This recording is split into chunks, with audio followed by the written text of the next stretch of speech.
Europe has reached its breaking point, tired of depending on the United States to safeguard its borders and interests. The European Union, widely referred to as the EU, has just launched a sweeping, audacious strategy aimed at fortifying the strength and autonomy of every one of its member nations. This shift is a devastating blow to Russian President Vladimir Putin, whose relentless drive to annex Ukraine has kept the continent on edge.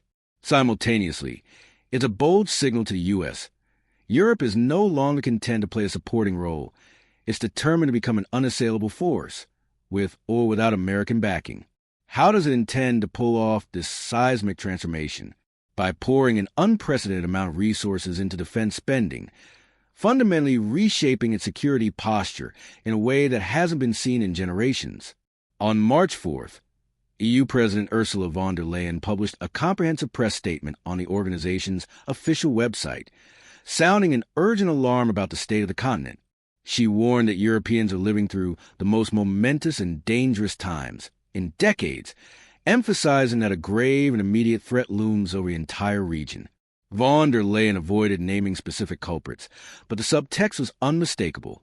The peril stems from two distinct yet intertwined sources: Putin's aggressive expansionism in Eastern Europe and the volatile, unpredictable position of U.S. President Donald Trump on the Ukraine war. The real question confronting us, she stated with gravitas, is whether Europe is ready to act with the decisiveness these circumstances demand, and whether we have capacity and will to respond with the urgency and ambition this moment requires. Her answer was blunt. As things stand, Europe is unprepared.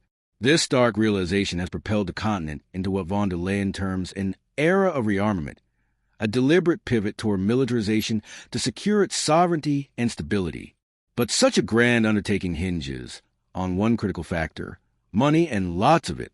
To address this, von der Leyen has rolled out an extraordinary defense spending initiative christened ReArm Europe, a plan so ambitious it could redefine the EU's role on the global stage.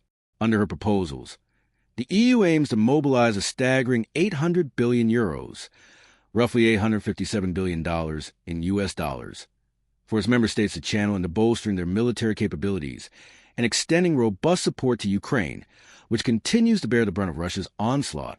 This announcement didn't materialize out of thin air. It came on the heels of a high-stakes emergency summit in Brussels on March 2nd, where several European leaders huddled with Ukrainian President Volodymyr Zelensky. That meeting was a direct response to Zelensky's explosive encounter with Trump at the White House just days earlier, an exchange that laid bare the growing rift between the U.S. and its transatlantic partners. The two leaders sparred fiercely, with Trump issuing a stark ultimatum at one point: "You're either going to make a deal or we're out." He didn't stop there. Later, he took to social media to air his grievances, accusing Zelensky of personal disrespect. "I have determined that President Zelensky is not ready for peace if America is involved," Trump wrote in a fiery post. He disrespected the United States of America in its cherished Oval Office. He can come back when he is ready for peace. Those words sent shockwaves rippling through Europe, igniting fears about the future of Western unity. Trump's rhetoric suggested a chilling possibility. The U.S. might step back from its pivotal role in mediating peace talks for the Ukraine conflict, at least for the foreseeable future. For many in Europe, this would be tantamount to handing Putin a strategic victory on a silver platter. The United States has long been the linchpin of these negotiations, leveraging its unrivaled military might, a force far superior to Russia's, as a counterweight to Moscow's ambitions. Without that American presence, Europe will be left to face the Ukraine crisis alone, a prospect that has galvanized its leaders into action. Von der Leyen's massive defense spending proposal is the EU's resolute counterpunch to the specter of U.S. disengagement. "We are ready to step up," she declared in her statement, before delving into the intricate details of how the EU plans to assert its newfound independence. The EU isn't about to cut a single check for $857 billion and dole it out to its member states in one lump sum. The organization doesn't have that kind of cash readily available. Its budget isn't a bottomless well. Even if it did, distributing such an enormous amount all at once would almost certainly provoke backlash from member nations, some of whom might question von der Leyen's judgment or fear uneven allocation. Instead, the funds will be rolled out through a carefully structured 5-step plan: which she laid out with meticulous clarity in her announcement, aiming to balance ambition with pragmatism. Step 1 centers on relaxing the EU's rigid fiscal rules, a move that could unlock vast new resources. At present, all member states are bound by regulations requiring them to keep their public deficits below 3% of their gross domestic product, or GDP. These rules are codified in the Stability and Growth Pact, or SGP, a framework introduced in 1997 and updated in 2005 to enforce fiscal discipline across the Union. However, the SGP's enforcement has historically been inconsistent, leading to the adoption of a tougher fiscal pact in 2012 with stricter provisions. These measures were designed to prevent financial overreach, a lesson drawn from past crises within the EU. Greece, for example, suffered a debilitating financial collapse from 2009 to 2018, driven by unchecked government spending that spiraled out of control. Other nations, like Italy, continue to wrestle with high debt-to-GDP ratios. Italy's currently sits at an alarming 6-5, highlighting the need for oversight to maintain economic stability across the bloc. Von der Leyen isn't proposing to dismantle the SGP. It remains a cornerstone of the EU's fiscal architecture.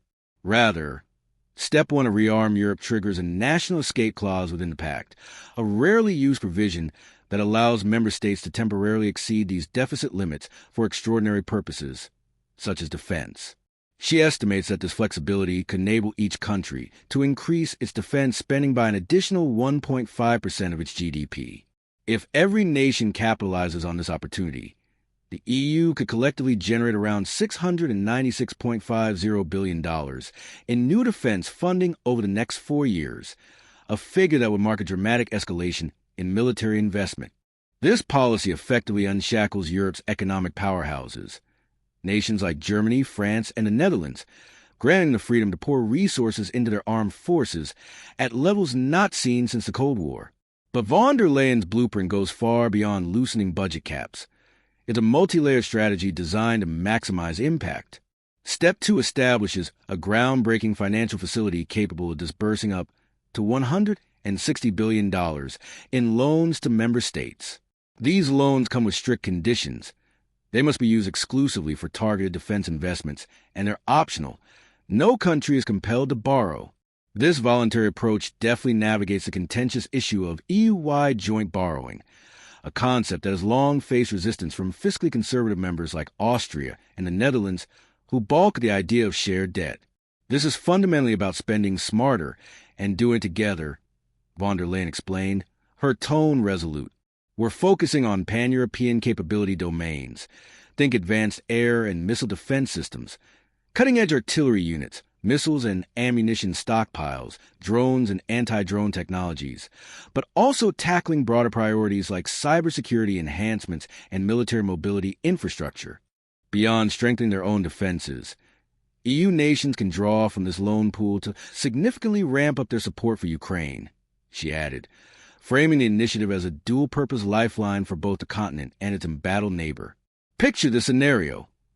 An EU country, say Poland or Spain, might lack the budget to simultaneously expand its military and send substantial aid to Ukraine.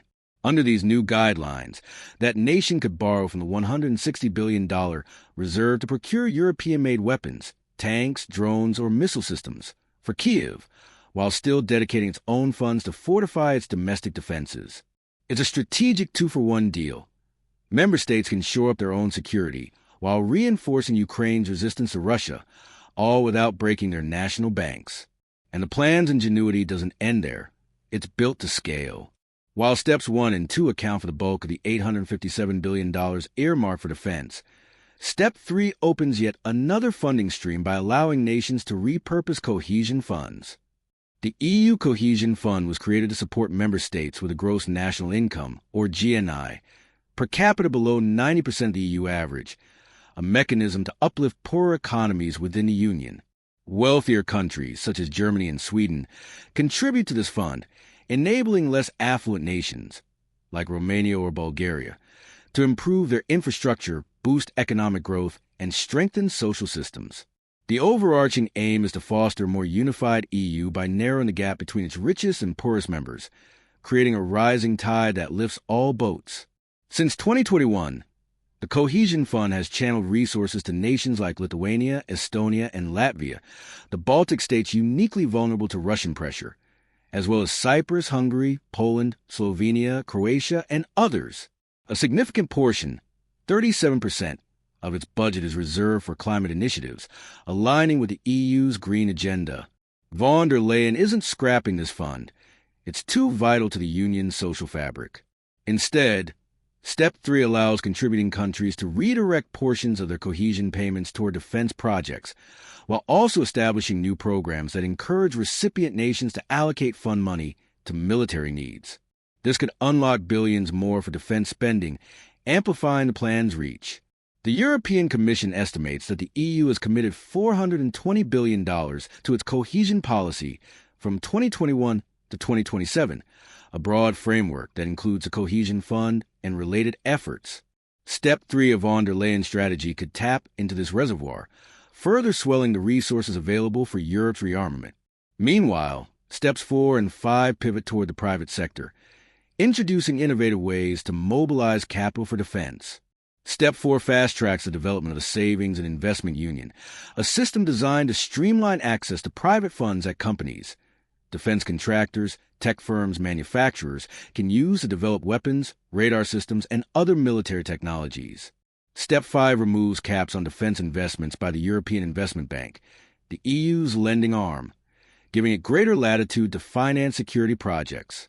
Von der Leyen provided only broad strokes about these final two steps, suggesting their long-term plays, multi-year efforts to deepen the EU's defense ecosystem, while first 3 steps tackle the continent's urgent, short-term military funding needs. At this point, you might be asking, how does this colossal plan reflect Europe's exasperation with the United States? The answer lies in the timing and the deeper motivations driving von der Leyen's decision to unleash over $857 billion for member states, a move inseparable from recent transatlantic friction. On March 4th, the very day von der Leyen announced ReArm Europe, President Donald Trump dropped a bombshell. He was suspending all U.S. military aid to Ukraine. This decision halts billions of dollars worth of critical weapons shipments, ammunition, vehicles, air defense systems, already promised to Kyiv, much of it pledged under the Biden administration. The move followed Trump's rancorous meeting with Zelensky, amplifying its fallout. Ukrainian Prime Minister Denis Shmyhal insisted that Kyiv could still arm its frontline troops in the short term, but he conceded that the loss of U.S. support would soon imperil key American-supplied systems, like the Patriot Air Defense Network, leaving Ukraine more exposed to Russian assaults. We will continue to engage with the U.S. through all available channels in a calm manner, Shmyhal said, his tone measured but firm. We have only one plan, to win and survive. The EU's announcement landing on the same day as Trump's aid cutoff is no accident. It's a calculated response. Russia seized on the news with glee, as Kremlin spokesman Dmitry Peskov crowed that the U.S. had been the main supplier of this war so far, implying a weakening of Western resolve. European nations, particularly those caught off guard by Trump's unilateral action, reacted with a mix of dismay and determination. A Polish foreign ministry spokesperson labeled the decision of great political significance, pointing out the lack of prior consultation with NATO or the Ramstein Group, a coalition of 57 countries coordinating aid to Ukraine since the war began. The EU has scheduled an emergency summit for March 6 to grapple with Trump's move, underscoring the urgency of the moment. Oleksandr Merezhko, chair of Ukraine's Parliamentary Foreign Affairs Committee, offered a blistering critique. To stop aid now means to help Putin. On the surface, this looks really bad. It looks like he is pushing Ukraine toward capitulation, meaning accepting Russia's demands. In this context, the EU's funding plan takes on a sharper edge, especially Step 2, which appears custom-built to plug the military aid gap left by the U.S. pullback, ensuring Ukraine doesn't collapse under Russian pressure. Europe isn't just reacting to the United States' retreat. It's redefining its place in the world. Ursula von der Leyen's announcement of ReArm Europe wasn't merely a counter to Donald Trump's decision to suspend military aid to Ukraine. It was a clarion call for a broader strategic emancipation. The emergency summit schedule for March 6th looms large, a critical juncture where EU leaders will grapple not only with Trump's abrupt move, but also with the bloc's own vulnerabilities. For years, Europe has leaned heavily on NATO and American leadership to anchor its security, a dependency now exposed as a liability. Von der Leyen's plan signals a seismic shift. The EU is no longer willing to wait for Washington to dictate the terms of its survival. The stakes couldn't be higher. Putin's war machine continues to grind through Ukraine, and every faltering step in Western resolve emboldens Moscow further. Trump's aid cutoff, halting shipments of Javelin missiles, HIMARS systems, and Patriot batteries, has left Kiev scrambling to plug gaping holes in its defenses. European leaders know that if Ukraine falls, the ripple effects could destabilize the entire eastern flank of the EU, from Poland to Romania. Yet the ReArm Europe initiative faces hurdles within the bloc itself. Hungary and Slovakia, led by Viktor Orbán and Ludovic Oder respectively, have already hinted at resistance. Both nations maintain warmer ties with Russia than their EU peers, and on March 1st, they threatened to block Kyiv statements unless an immediate ceasefire and peace talks with Moscow were prioritized, demanded at odds with von der Leyen's militarized approach.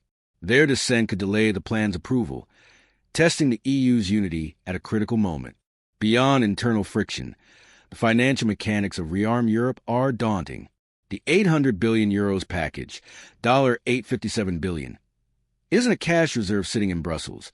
It's a patchwork of loosened fiscal rules, loans, and redirected funds. Step 1's escape clause may free up $696.50 billion over 4 years, but economists warn that not all nations will leap at the chance. Germany, with its debt brake enshrined in law, might hesitate to balloon its deficit, while poorer states like Bulgaria could struggle to repay loans from Step 2's $160 billion facility. The Cohesion Fund repurposing in Step 3 adds complexity.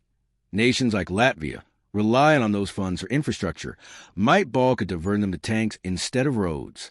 Steps 4 and 5, leaning on private capital and the European Investment Bank, remain vague, their success hinging on investor confidence in a volatile climate. Yet the plan's ambition resonates. France's Emmanuel Macron hailed it as a wake-up call for Europe's sovereignty, while Poland's Donald Tusk pledged to double his country's defense budget.